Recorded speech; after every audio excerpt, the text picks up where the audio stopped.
What's up, creeps? And welcome back to that little thing we like to do every week here at the Epic Film Guys. It's called Brain Stew. The motherfucking Brain Stew. Yes, that is correct, B. Rat-a-tat-tat-tat.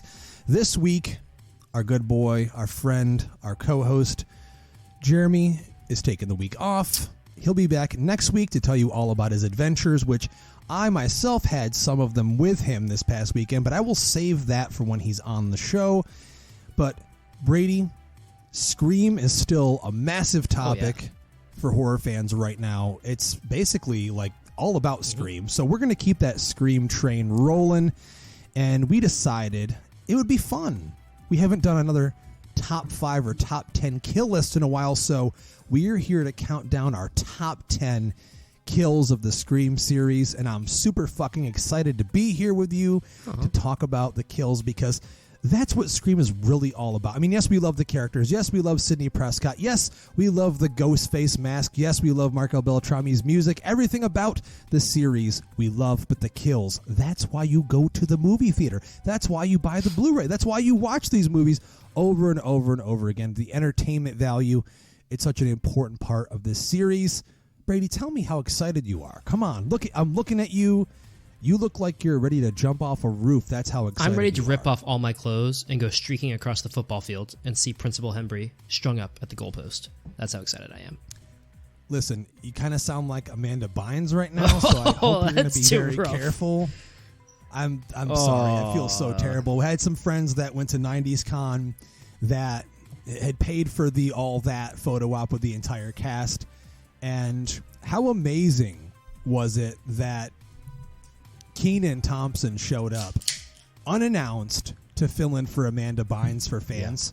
Yeah. I mean, he didn't have a photo booth for autographs or anything like that. He just showed up to make up for that, and holy shit, man. I mean, fans that were there were absolutely like just out of their minds with excitement after they found out he was there.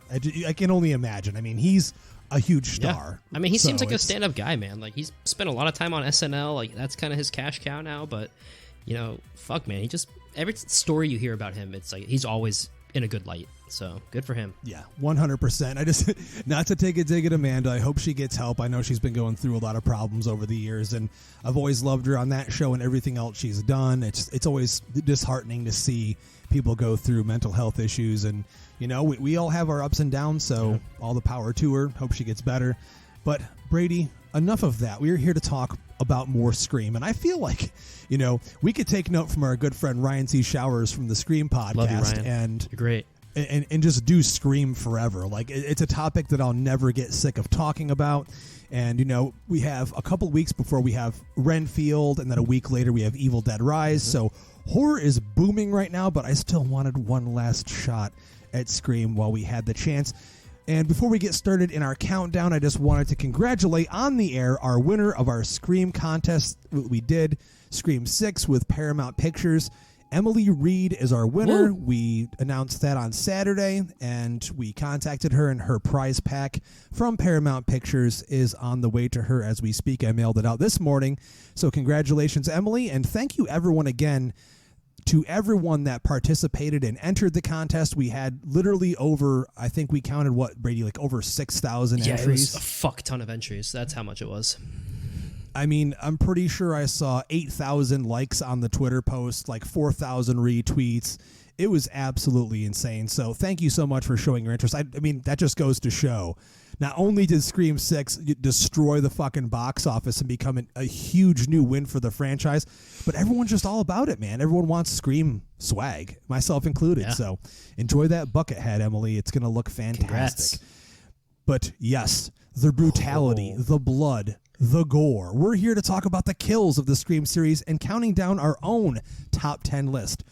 I don't know what your list is. I'm excited to see if we have any crossovers in terms of picks. As we always do, you are the youngest. You are the peon. You are the junior on this show. Baby. Be ready. The Get baby. in my belly. So we'll start with you, man, for your number 10. So number 10 for me comes from Scream 5, Cream, Scream 2022. And it is actually the first person killed in the movie to start off Ghostface's new spree. I'm talking about Vince Schneider, Stu's nephew, being killed in front of the diner.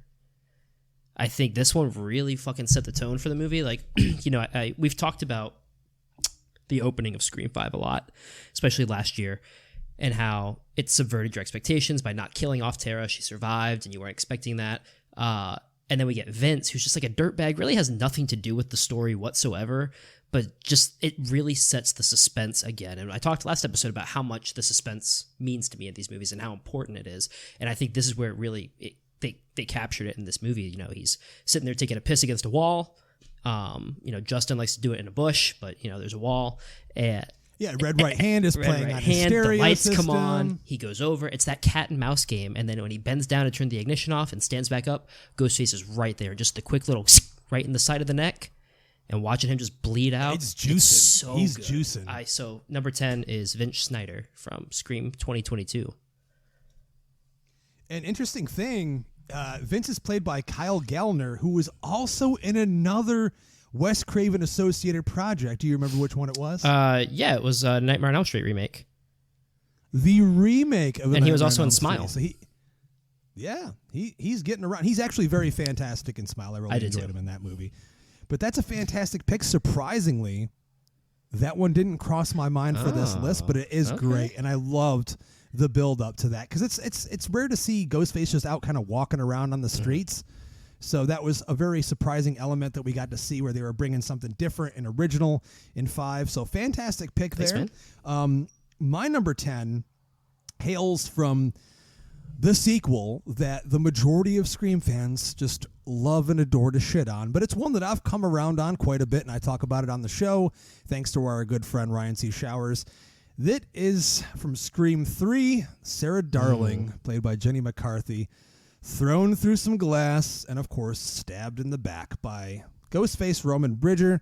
As we know, it's the only solo Ghostface to the series.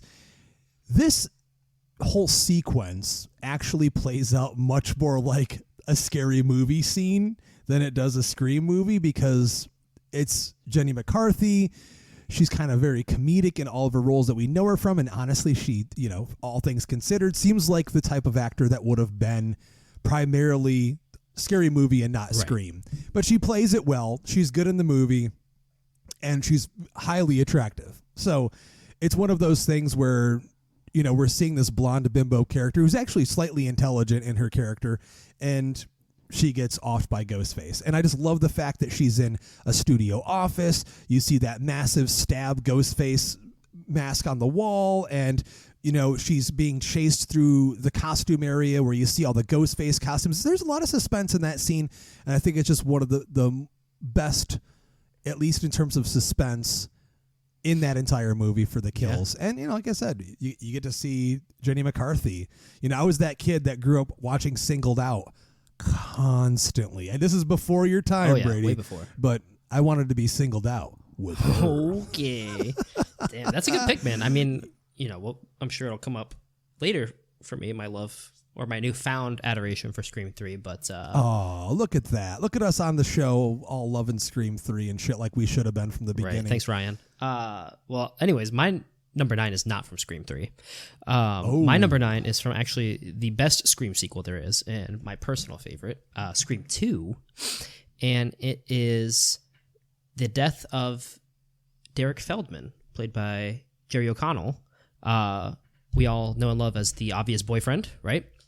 I don't know, man. Like, Justin, I fucking love Scream 2. Like, I could watch that movie just as much. Brady, you fucking know how much I fucking love Scream 2. So, I think... 2.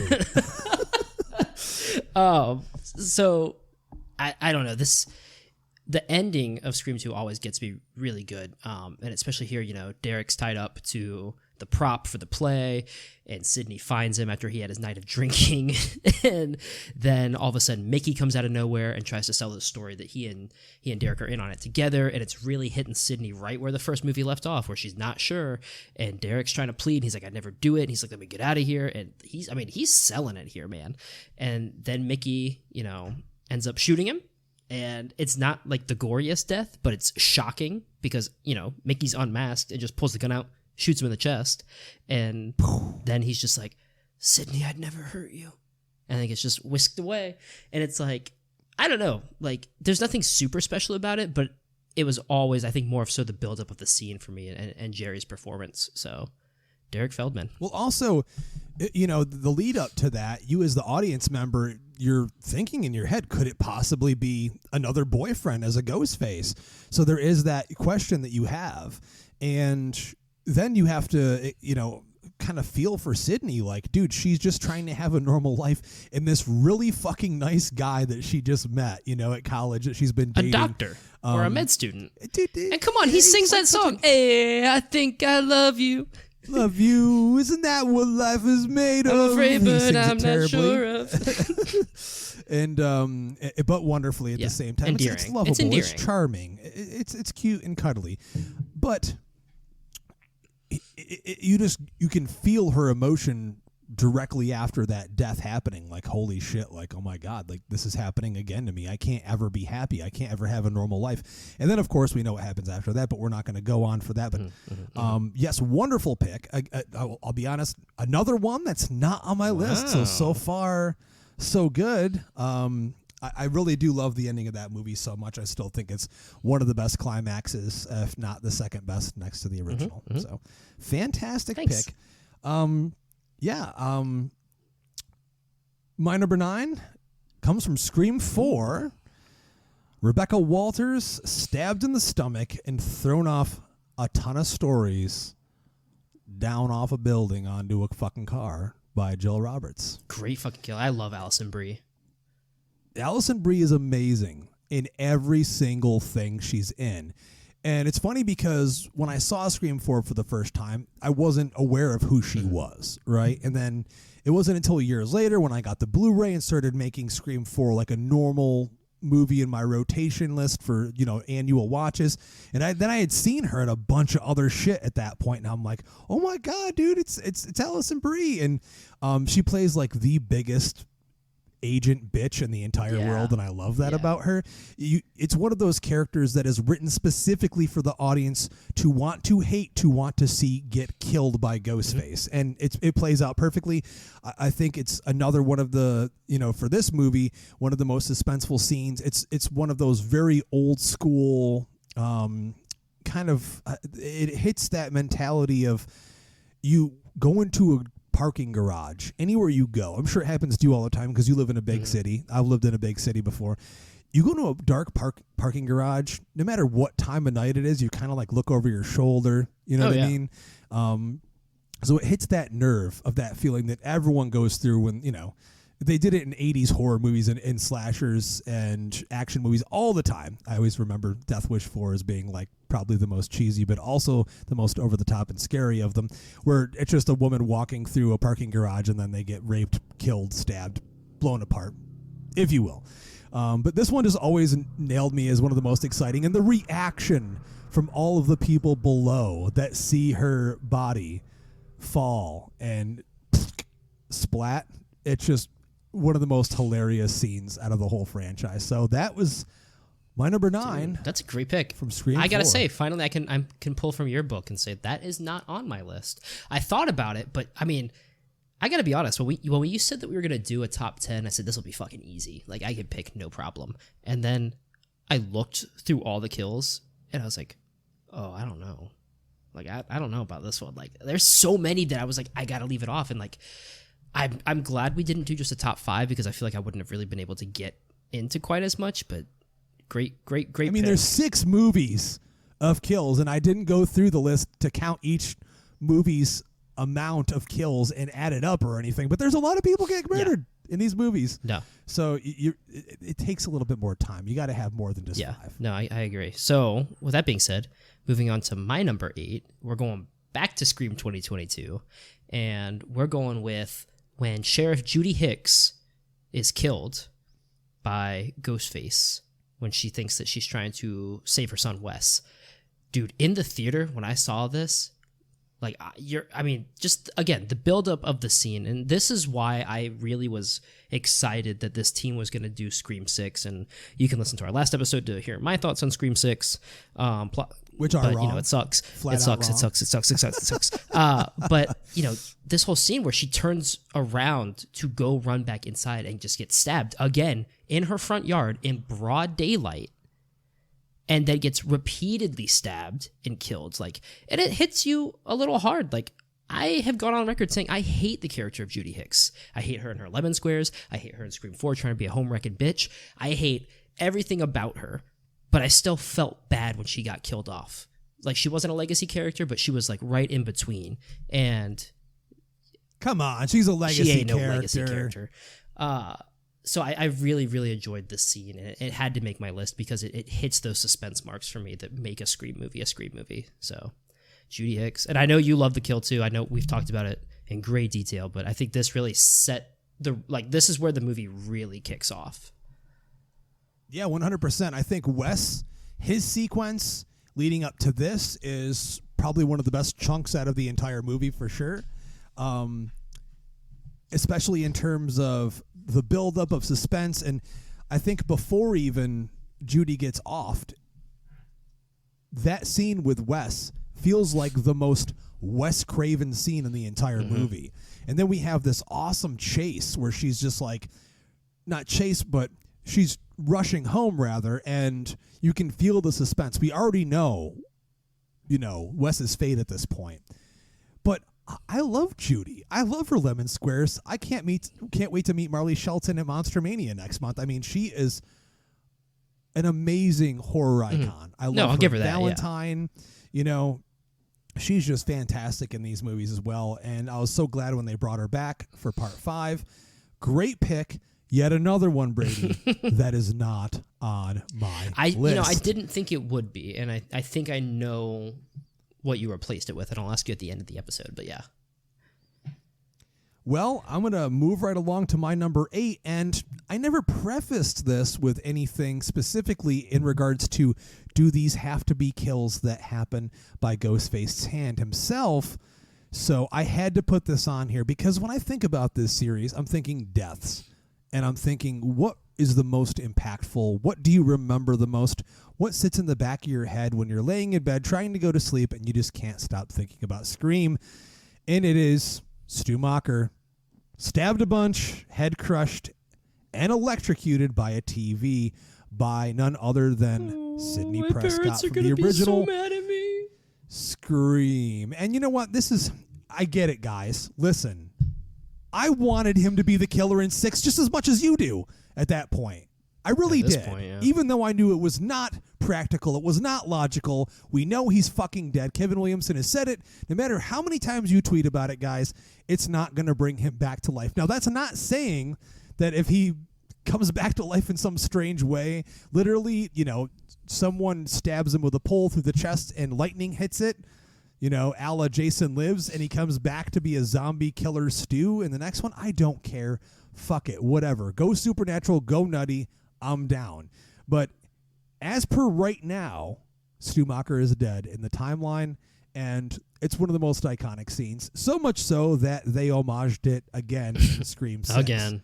At the end. Well, listen. It had impact. The audience roared. I cheered. This time it actually worked. Cried. You sat there and cried like a little bitch, Brady, because you were like, it's trying too hard. Yeah, I did. And I looked at the random person next to me and I said, do you understand what we're watching right now? It's filth. It's garbage. And he was like, dude, I'm just trying to watch this movie with my kids. And I was like, shield their eyes, man. Do you not know this is the worst Scream movie of all time? I just have to tell everyone that I find outside of this goddamn theater right now. I ruined a family's picture. They wanted to get a picture in front of the Ghostface cutout sign, and I was like, don't do it. It's not worth it. Dude, you're that guy that ruins movies for people in movie theaters after they I'm see Jeremy it. on the episode, but in real life. Spoil yeah. Love you, Jeremy. But we love you, dude. No, great pick, man. Fuck, man. Sorry, I got thrown off with that. I got so mad about the fucking movie again. Listen, in time, all wounds will heal. You'll be fine. And you know what? You'll watch it, I think, in like 2 years, and you'll probably go, you know what? I kind of like it now. You were right, I probably Justin. will. I will never say you're right, but I probably will watch it again and say, you will say you're right when I have you over my knee. Don't you fucking dare. I think, I don't know, if I softened on Scream 3 over, like what? an 8-year period between me watching it for the first time and me watching it for Ryan. I think, this stands a chance. Never say never. Well, I remember, listen, and not to go off on a tangent, I remember specifically you watching 5 and texting me while I was in the theater watching it for my second time, and you not being so sure of how you felt about that one. So, like I was talking to a few people at the horror convention I attended this last weekend, Creature Feature Weekend.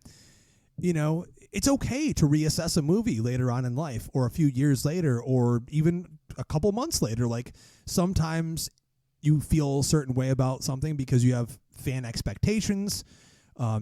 And there could be a number of different things that affect that feeling you have when you walk out of the theater. But, we'll see. Time will I'm tell. going to keep an open mind. I'll give you that much. But moving right along to my number 7 now. I'm going to apologize too because I've gone back and forth between the same 2 movies, and I'm just like, I really don't give a fuck actually. So I'm sorry to all the listeners. I just want to say I'm sorry to the listeners because they're going to be like, you. Well, I also just had this fuck you, listeners. I just had this very intrusive thought as I was saying sorry that no, don't fucking say sorry. So that's where that came from. But my number 7 is coming again from Scream 2, the best fucking Scream sequel out there. And it is when Phil Stevens is the first kill in the opening sequence at the theater. Is it the Rialto? Yeah, it's the Rialto. Yes, it's the Rialto. And on the outside, it's the Rialto. Yeah, it's somewhat some theater in Ohio, right? And but he gets parodied in Scary Movie later on, but just getting stabbed in the fucking ear through the bathroom stall, and he's hearing the giggling and he's hearing the muttering, and it's just so good. And as soon as that happens, what's gonna fucking happen because he's dressed up as Ghostface. Everybody in the theater is dressed up as Ghostface, and Jada Pinkett is waiting back in the theater, and she's next. And then what happens is just incredible. But that kill specifically, and then just to think he died in the fucking toilet. Yeah, there's a lesson to be learned here. It's leave people alone in the bathroom stalls. Mind your own fucking business, dude. Also, the only other thing about this kill is how did he know exactly where his ear was going to be?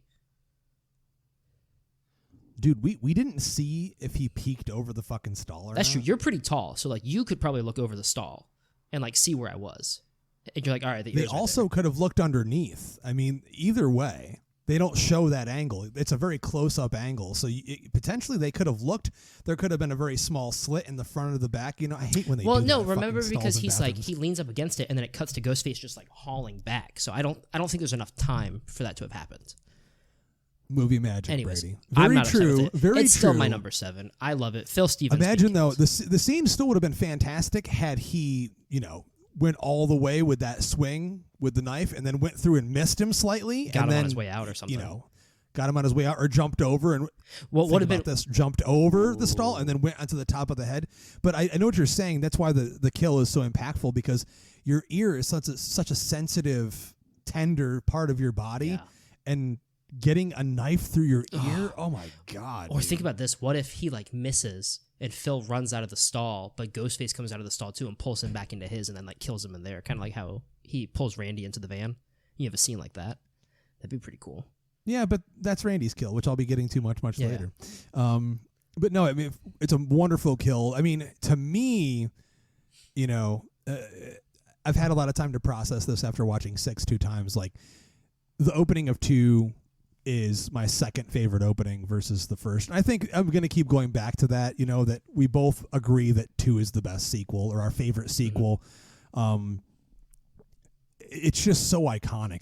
That opens in a fucking movie theater playing Stab while the audience is watching a movie about the events from the first movie. It's just, and it's also nostalgia, which I always admit when that's the case. Yeah. So wonderful pick. Another one that's not on my list, Brady. Wow. I don't know what to say. Maybe you've shit, taught me dude. so much in such a short amount of time that I'm finally sprouting my baby bird wings and flying away from the nest. Going off on your own. You've thrown up in my mouth enough. Be ready. You've regurgitated back my sustenance, and now I'm flying the coop. Well, we're getting down there, buddy. My number 7 That was the most condescending way to brush me off and move along. I just want to say, well, we're getting down there, buddy. Anyways. How do you know I wasn't talking about getting down there for real? Fright Night. For real. But my number 7 is, another unconventional kill. It also hails from the best Scream sequel, my favorite Scream sequel, which is Scream 2. Is it? I didn't know.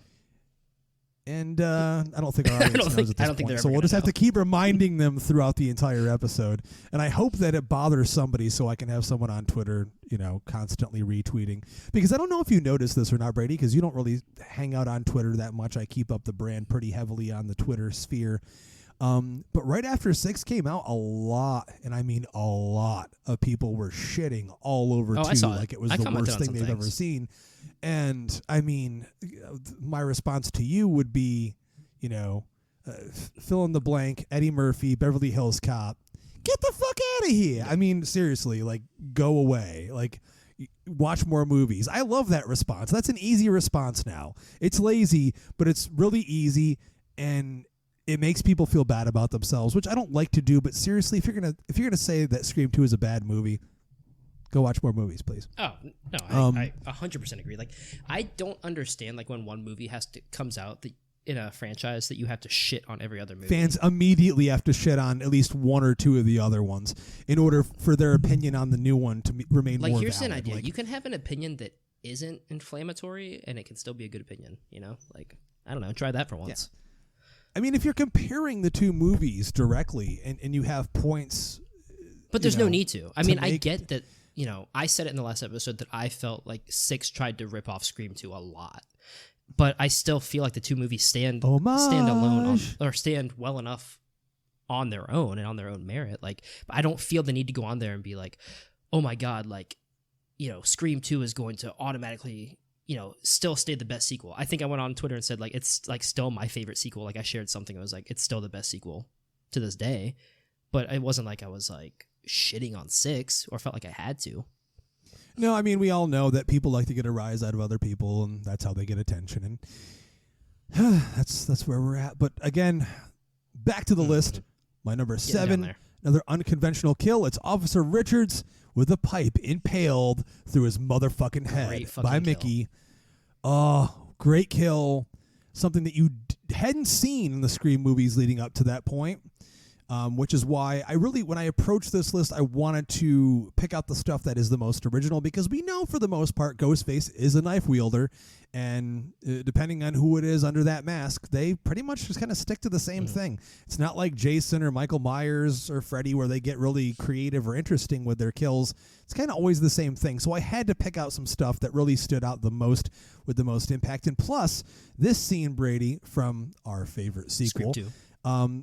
Another one that actually has probably the most suspense and build up and tension. It's just brilliant. And I they definitely, when they made 6, were like, let's do something to top that. And they did the ladder kill, which I'll be getting to in a little bit. 100%.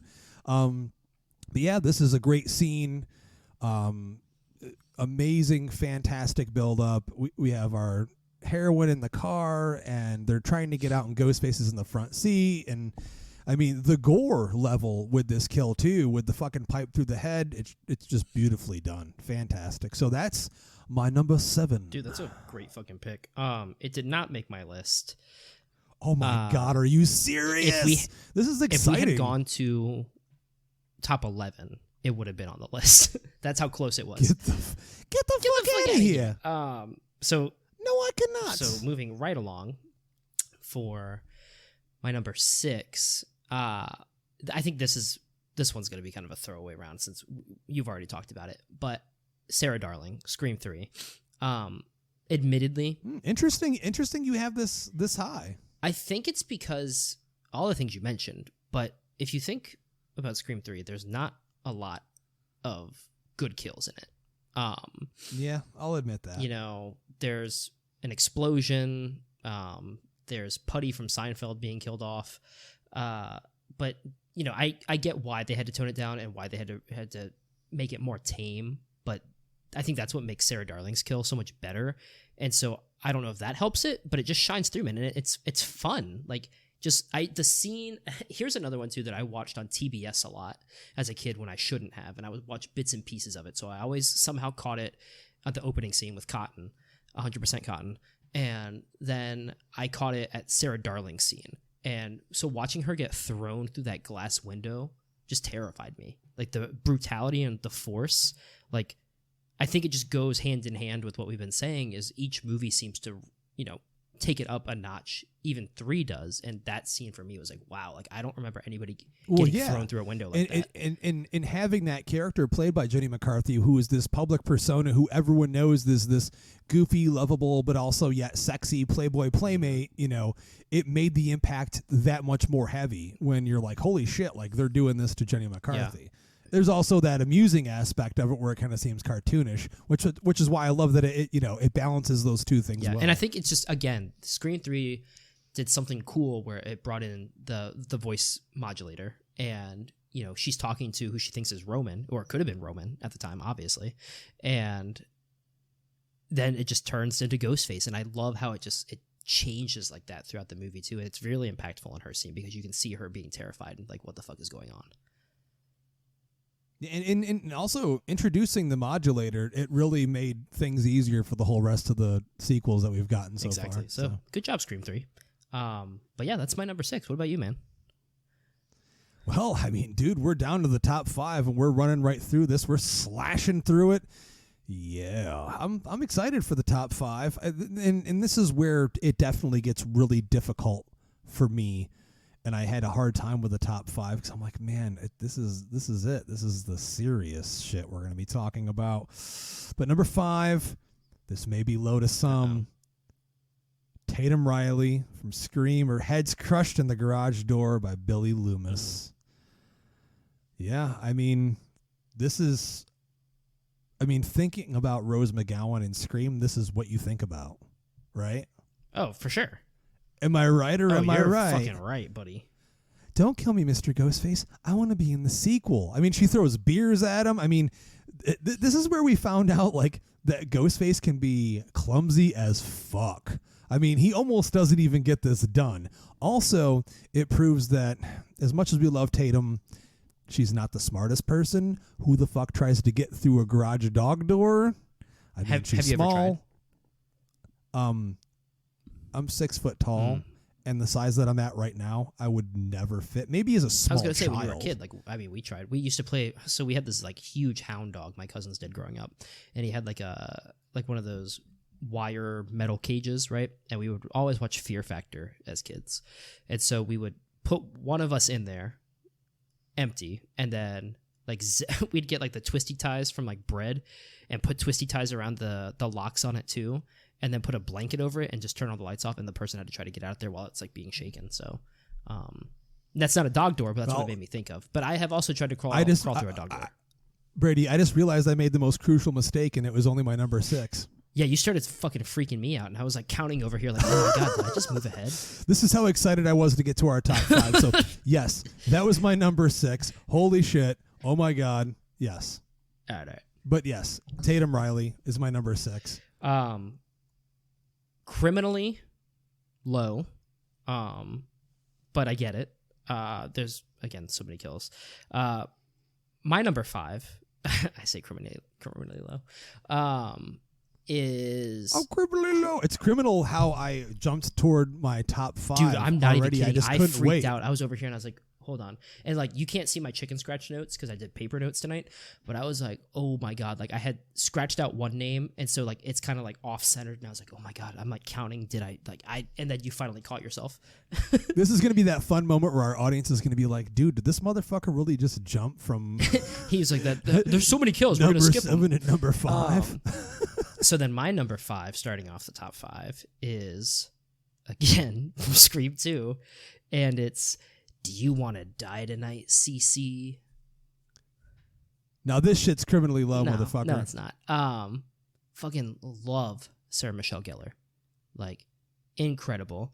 And even the small amount of screen time she gets here is so fucking powerful and so good. And her getting just chased everywhere and then throwing shit back down the stairs at Ghostface.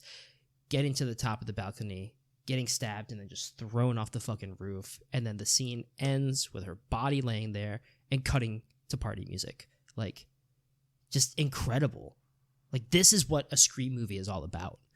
And I think it had to be in my top 5. There's there's obviously 4 more that I think are better, but I think this one really just like kicks it off. And it's, I don't know, man. I mean, I'm sure it's going to pop up on your list. It's just one of the best. Oh, you're so sure? Yeah, huh? I am. When our lists have not lined up so if far. If this doesn't come up on what? your list, I'm going to drive 8 hours overnight and come down there and punch you in the goddamn throat. Okay, well, I hope you do that. Then you'll stick around to come meet Corey Feldman with me on Saturday. Oh, okay. But yeah, so Cece getting killed. Scream 2 in the sorority house. It's my number 5.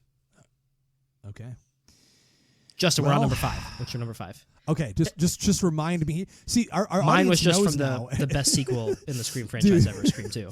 Our audience, they know now I'm terrible with math because someone already called me out on my math last week for. Did they really? The birthday. Whose birthday did I get wrong? I already forgot. Oh my God, who was it?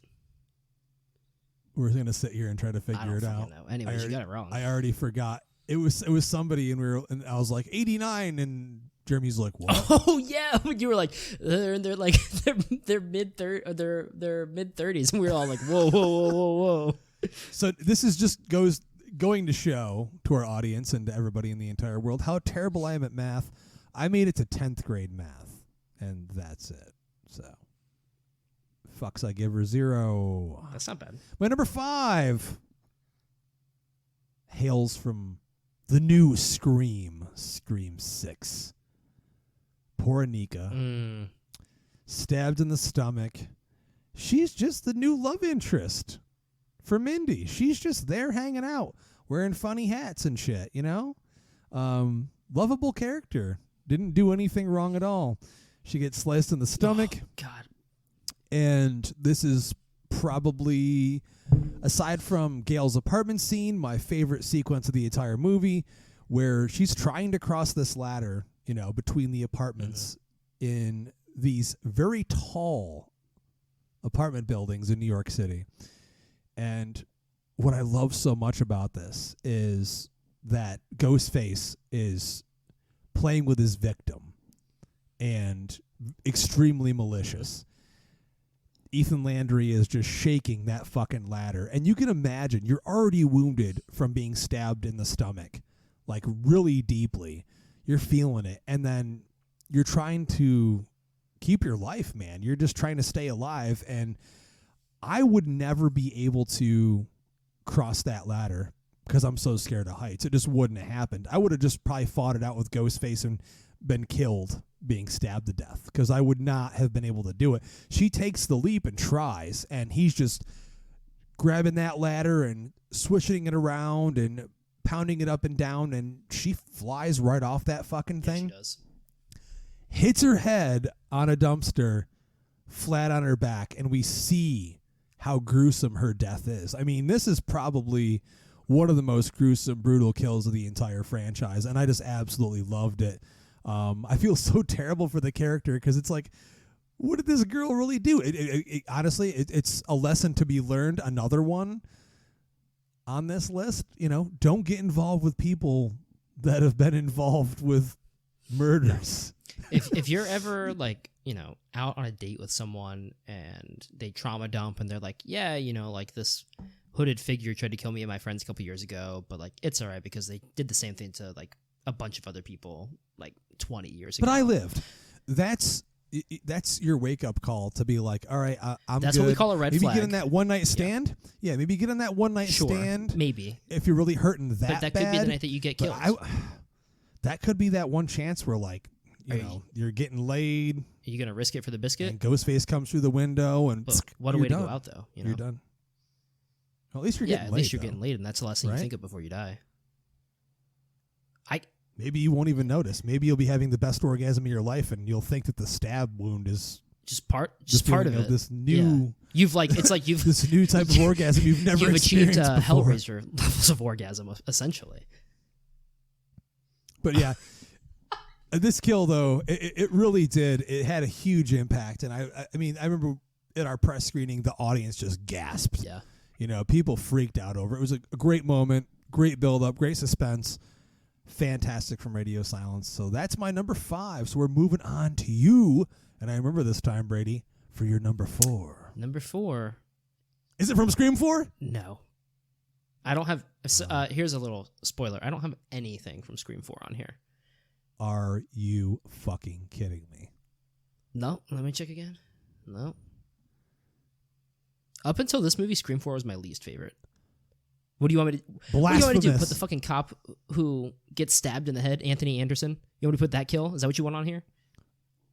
No, because it's on Brady, your list. That kill sucks. It's your number 1. And you... It's not. No, that kill sucks. Sounds like it kind of is. Anyways, Anthony Anderson should have never been in a Scream movie. That's a really good take.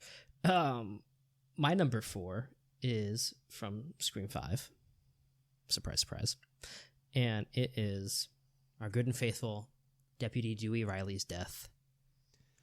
Painfully fucking Justin, low. we're in the top 5. How could you... This is 4. I know, but it's still low. Yeah, I mean, I how low could you go? I mean, that's about as low. Can you get down low? He got pretty low. He got about 6 feet low. Ooh, I love you, Dewey. I'm sorry. Burn. But yeah, man, I mean, like, the whole sequence of him walking in, shooting Ghostface disappearing, him unloading his revolver, loading it back up. He fucking goes back, man, and he gets stupid, and he tries to lift up the mask and the phone calls, and he's just like, all he had to do was shoot Ghostface in the head, and then Gale kills him, essentially. But his phone rings, he hesitates, looks, Ghostface kills him. And it's like, we've talked about it on the pod, it's one of the most gruesome kills, it's a beautiful death scene, it's exactly the kind of death scene us fans wanted for Dewey, knowing he was going to die, but it's still fucking sad, and it's still a very, very impactful death, and carries over into the next movie as well. So I had to put it on here at 4. I miss Dewey a lot in the new movie, and I don't think I said that a lot in the last episode, but I think his character, the movie definitely suffers from him not being in it. And, you know, they're trying to make Chad the new Dewey, essentially, and that's fine and dandy, but it's just not going to work because it's not Dewey Riley. I mean, he's going to be the lovable, cuddly, silly, goofy dude that's, you know, still a strong male presence. But, yeah, so Dewey will always be missed. And the saddest thing about that, and knowing that he'll never be back, is that we'll never be able to see him in another Scream movie. But I feel like, as we talked about last week and every other time we've talked about Dewey fucking Riley, he has skirted death so many times, it was time for him to go. There's only so many times you can cheat Ghostface knife before it gets just overly silly and stupid. And, you know, I'll be getting to this much later. But, you know, fantastic pick. It is one of the best moments of the whole franchise. Yeah. So, great pick. Thanks, man. What about you? What's number 4? Do you want to die tonight, Cece? Oh my God, it's one more after mine. Yeah. Yes, one more after yours, because I picked better than you. No, Sarah Michelle Gellar is amazing. You know, we're both huge fans of I Know What You Did Last Summer. We had Ryan C. Showers on to do that movie last year for the anniversary, and had a fantastic time. I just wish she had done more horror movies. I know she's done a handful. I know she's done a bunch. You know, she's a horror icon, Buffy the Vampire Slayer, so on and so forth. But she's perfect in this movie. Oh yeah. I mean, she's just absolutely perfect. And another one of the best build-ups with a lot of tension and suspense that we get in this movie is here, and it's present in this scene. And yes, she gets stabbed and thrown off the top of a roof. And I love when Ghostface has the ability to do more over-the-top stuff like this. I would have loved there been more impact, but I feel like Wes Craven was able to hold himself back in a lot of ways with these movies that he did. You know, knowing how much people love Sarah Michelle Gellar, I mean, she was a massive star at the time.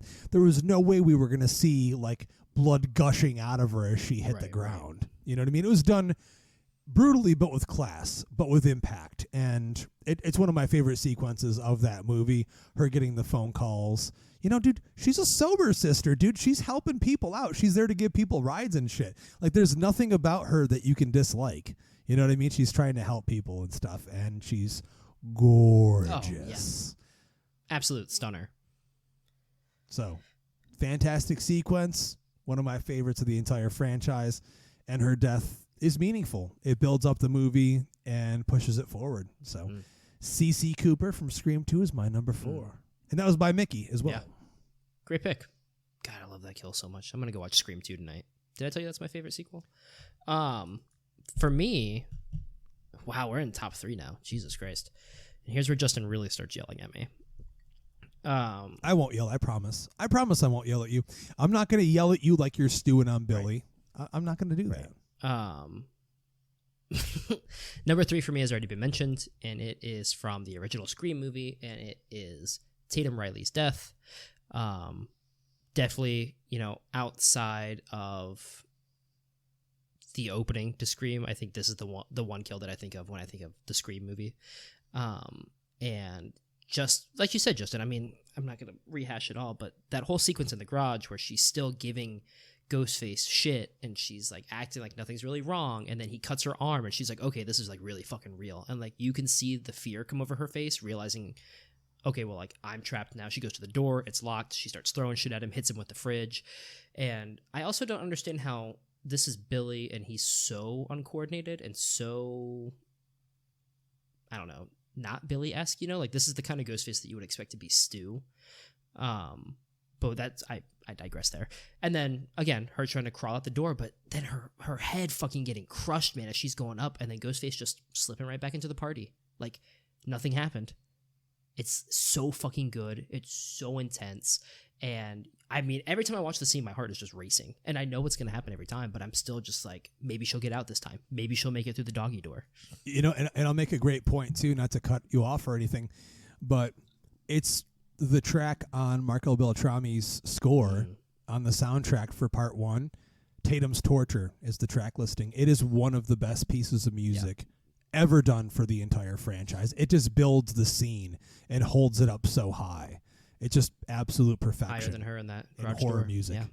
So that's my number 3, Tatum Riley. Justin, great what's pick. Your number? Great pick. Not on my list. Oh shit! Did I already forget that too? No. Oh. It's all right. It's not math. You didn't forget it.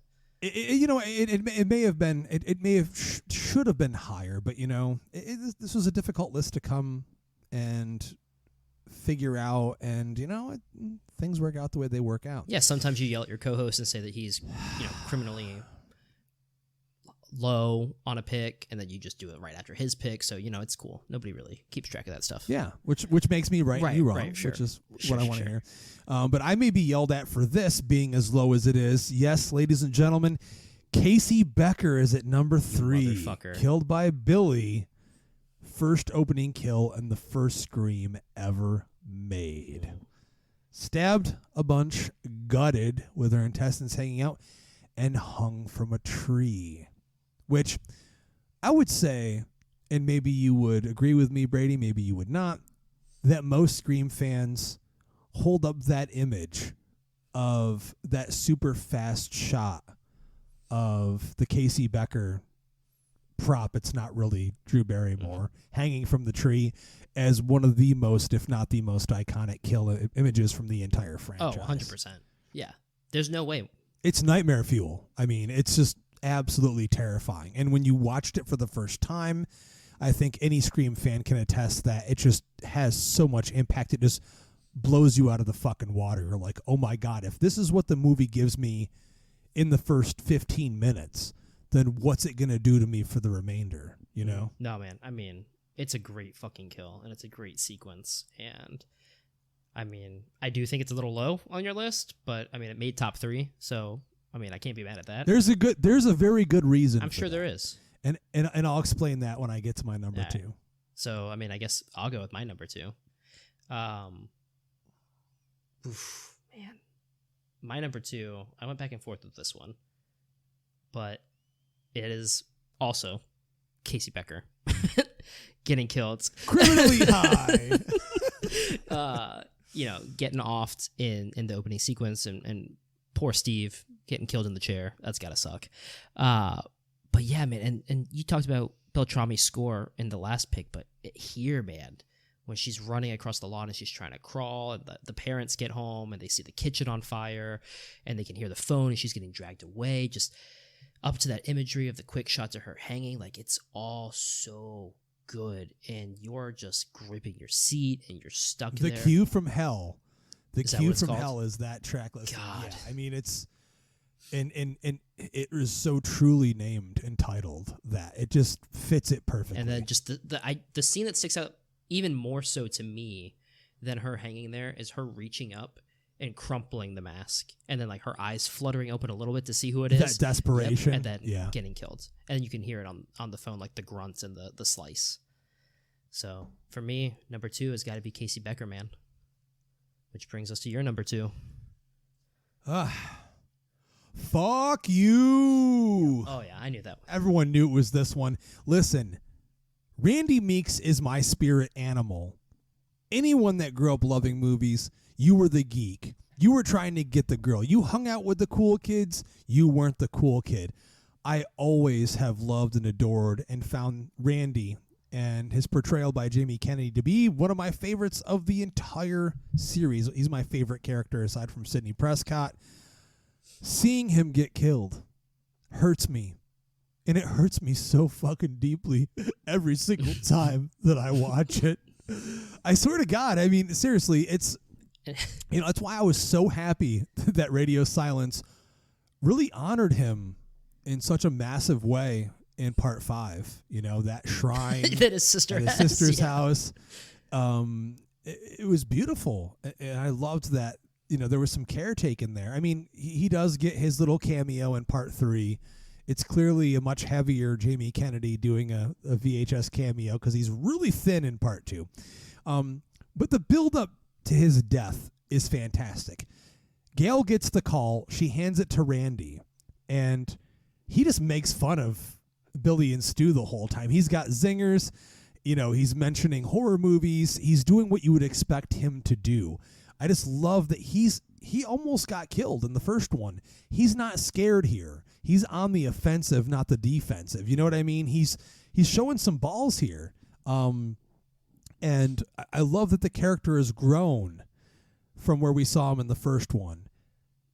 Also, when he gets pulled into the van, it's a moment in the movie that you're not expecting. Wes Craven is just so brilliant in doing those moments where you're like, holy shit. And then you hear Cottonmouth King's Suburban Life ain't what it seems. Suburban life, the American dream, with these dudes walking by with their huge boombox as Randy's getting tortured and brutally slaughtered. I mean, he gets stabbed a bunch, his throat is slit, and then when they open the door and Gail screams, he is just mutilated, dude. So they went out of their way to make sure you as the audience member felt the impact of one of your favorite characters. I mean, fucking correct me if I'm wrong. He is one of the most lovable characters and most relatable real characters of the entire series. I mean, especially leading up to that point, he is the audience surrogate because, like, he is saying the shit out loud that you as the audience member are saying while you're watching the movie. It hits me so hard every fucking time. And also, it killed me because it would have been so fun to see Randy show up more in future sequels. I don't know what they would have done with him, but I just love that era of Jamie Kennedy and what he did with the character, how he played with it. And, I'm going to be that guy. I'm the guy that goes to the con that wears the Randy shirt. When we met him, the funniest shit ever, I don't think I've talked about this on the show, when you and I went to Monster Mania in New Jersey over the summer last year, we did the photo op with Matthew Lillard and Jamie Kennedy. We also did a separate one with David Arquette, which was beautiful. We both teared up after. But the one with Matthew Lillard and Jamie Kennedy, when we got wrapped around him, Matthew Lillard was like squeezing my bicep, and I turned to Jamie and I said, dude, just say the liver in the mailbox thing. Please just say liver in the mailbox. And he turned to me and looked at me in the face, and he goes, liver in the mailbox. I heard him too. And then while we were taking the picture, he goes, liver alone. I'm like, dude, how did you not remember doing the Jerry Lewis? Did you hear that they put her liver in the mailbox from part one? He didn't remember hearing that that. he I was did like, that. what the fuck is going on? Just smile. Don't fuck up your smile. I was like, what did he do? Love Jamie Kennedy. I watch his podcast all the time. He claims that he's sober when he does those shows, but I'm like, if he's sober, I don't that's want to see him drunk. a hell of a way of being sober. I don't know what it is he's doing, but he's having a blast, and his eyes are red and glossy as fuck. But love him to death. Love Randy. That's my number 2. Randy Meeks in Scream 2, killed by Nancy Loomis.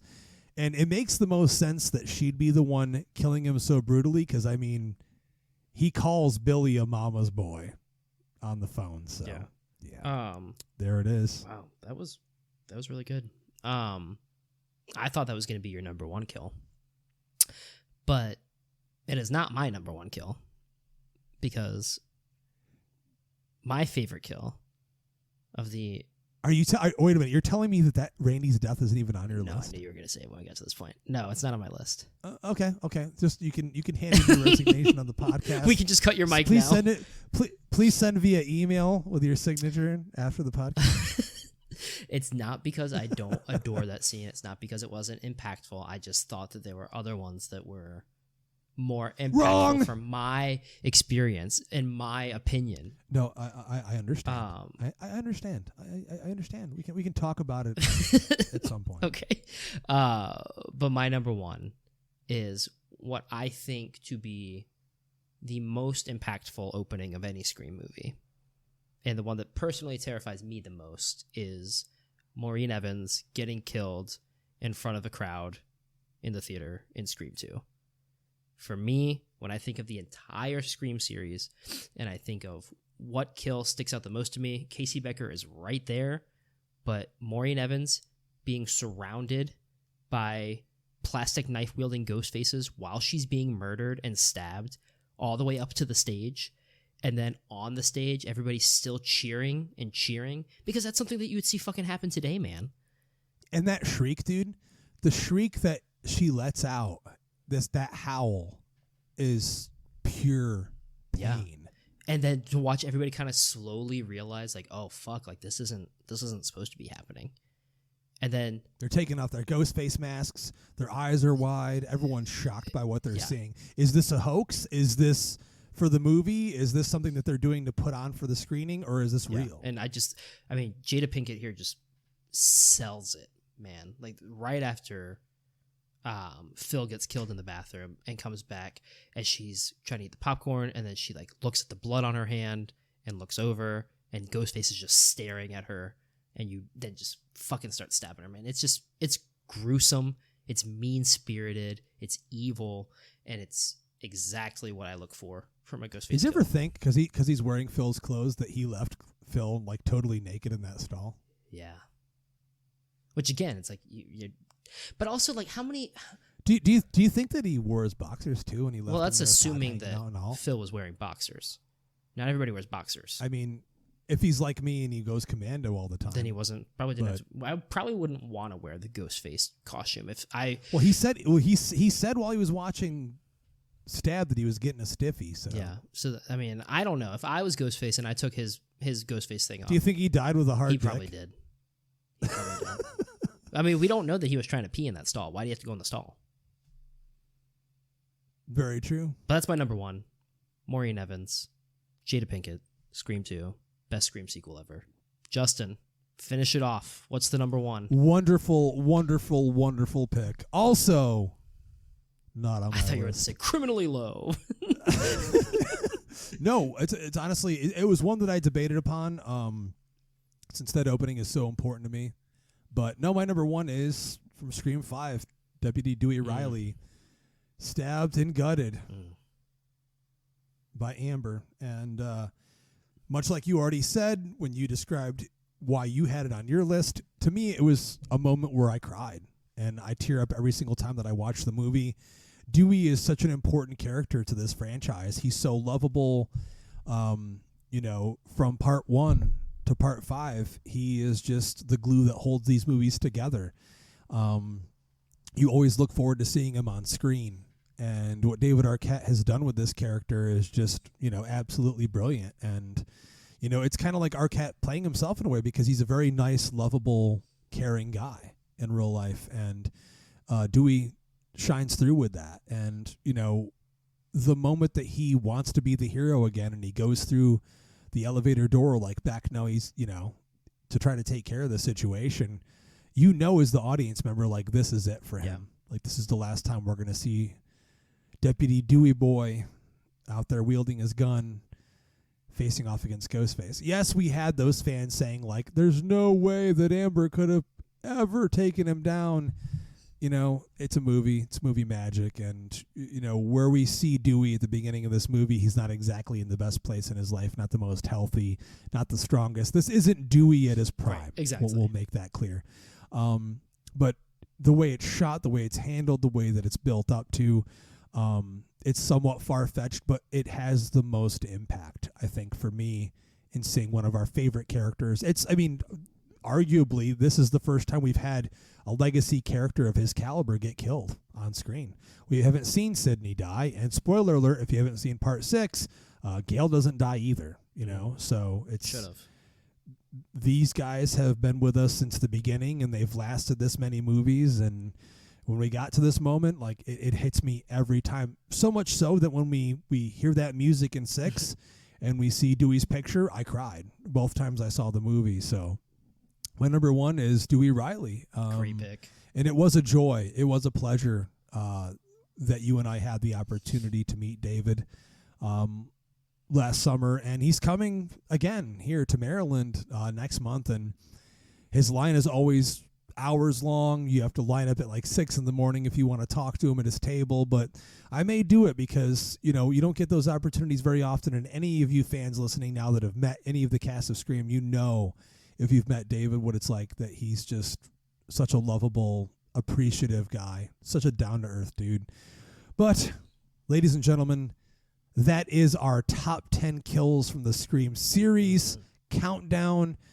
I can't wait to hear what you guys have to say about the list, my math skills, and how Scream 2 is also your favorite sequel in the franchise. Yes, that as well. Please let us know in the comment section of the post, wherever you're listening to the show, what your favorite kills are. And we just wanted to take the time to thank you once again for listening to the show. If you like what you're hearing, if you love what you're hearing, if you think Brady sucks and he should have fixed his list before he even tried to do a podcast tonight, please let us know on iTunes by leaving us a review, or Spotify. It's even easier. All you have to do is leave us some stars. And if you're interested, we have a Patreon where we do special stuff when we get the opportunity to, and you can support the show. Also on social media, we're literally everywhere at Epic Film Guys on Twitter, Facebook, Instagram, wherever you want to find podcasts. We are there to listen to. We're literally everywhere that you can find anything. Just search Epic Film Guys, Brain Stew, and you'll find us. But until next time, Brady, any closing words for our audience? No, I think... Other than, yes, we know Scream 2 is your favorite Scream I wasn't going to say that. I think I may have said it enough that it'll be impactful. Did you? Scream 2 is my favorite franchise. I said it. I had to. I had to. One more time. One more time is good. But we miss you, Jeremy, on this one. But ladies and gentlemen, once again, I'm Justin. I'm Brady. And as always, we like to ask you to keep it creepy.